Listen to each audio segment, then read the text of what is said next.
আসসালামু আলাইকুম। চলে আসছে আর একটা নতুন ভিডিও নিয়ে, সাথে আছে মিশুমি।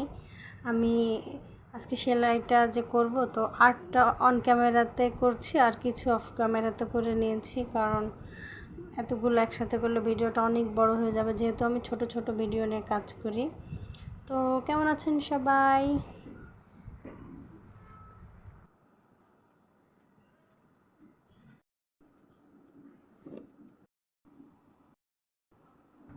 আঁকা শেষ হওয়ার পরে আমি নেভি ব্লু সুতা দিয়ে স্টিচগুলো তুলতে থাকলাম। তারপরে যে এখন ফ্রেঞ্চ নটগুলো দিয়ে দিচ্ছি, ফুলটা শেষ করলাম।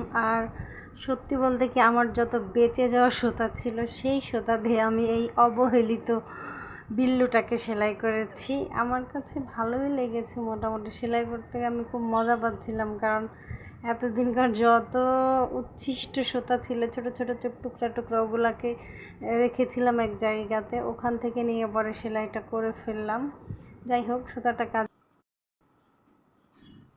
বেশ কিছু সুতার সমন্বয়ে করা, যেহেতু আপনারা দেখতেই পেয়েছেন যে আমার বেঁচে যাওয়া সুতাগুলো থেকে করেছি।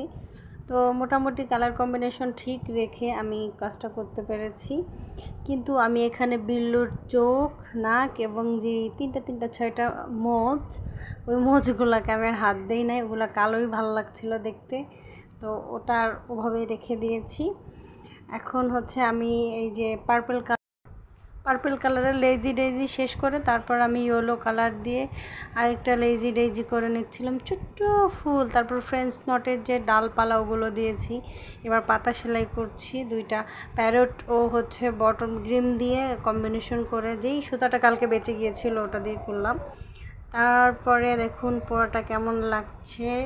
যদি ভালো লেগে থাকে, মন থেকে আপনাদেরকে আমি ধন্যবাদ জানাই আমার এই ক্ষুদ্র প্রয়াস, কারণ আমি তো ওইভাবে পারি না সেলাই, যতটুকু পারি আপনার সাথে শেয়ার করার চেষ্টা করি। ধন্যবাদ।